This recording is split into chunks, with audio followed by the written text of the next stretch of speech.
18 films, 6 récompenses, 4 ciné-débats et autant de rencontres littéraires, les chiffres ne manquent pas concernant ce rendez-vous.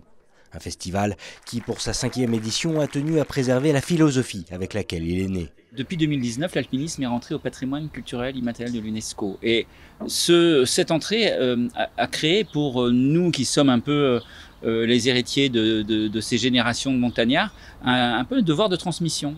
Et ce festival rentre vraiment dans cette idée de transmettre cette culture. Quand on a créé le festival, il y a 5 ans, on s'est dit on a 3 piliers.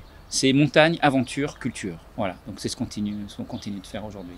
Au travers des 18 films en compétition, de nombreux aspects du lien entre les hommes et la montagne ont été explorés. Et pour prolonger l'expérience, c'est bien l'échange avec les spectateurs qui a été privilégié. Cela grâce à des rencontres et tables rondes comme ce samedi matin dans les salons du bar Plan B.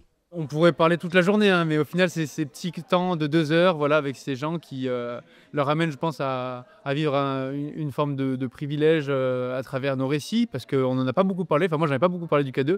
Et nous, c'est aussi un privilège pour nous, parce que on a des questions auxquelles on ne s'attend pas forcément non plus. Et puis, ça nous permet aussi de reparler de quelque chose qui nous a apporté beaucoup d'émotions.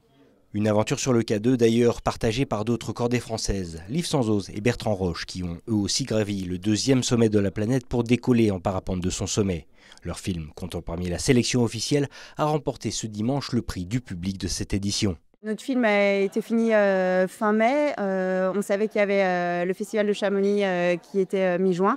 Du coup, on était hyper contents que ce soit le premier festival qui présente notre film, parce que nous, on habite ici, on adore l'endroit. Et je trouve que c'est un lieu mondial pour l'alpinisme et que c'était symboliquement un bel endroit pour présenter la première de notre film. Primé pour sa première, K2 Mon Amour a donc séduit les spectateurs chamoniards. Une belle reconnaissance pour ces instigateurs et acteurs qui tenaient à faire bonne impression face à leur pairs. On ne sait jamais quand il y a un film qui est fait. Alors les images, on a fait toutes les images nous-mêmes. Donc on sait pas, on n'est pas des pros, on ne sait pas si ça va être suffisamment de matière, si ça va être joli, si ça va passer ou pas. Et en fait, avec le matériel, je dirais, actuel, on arrive à sortir des images assez folles.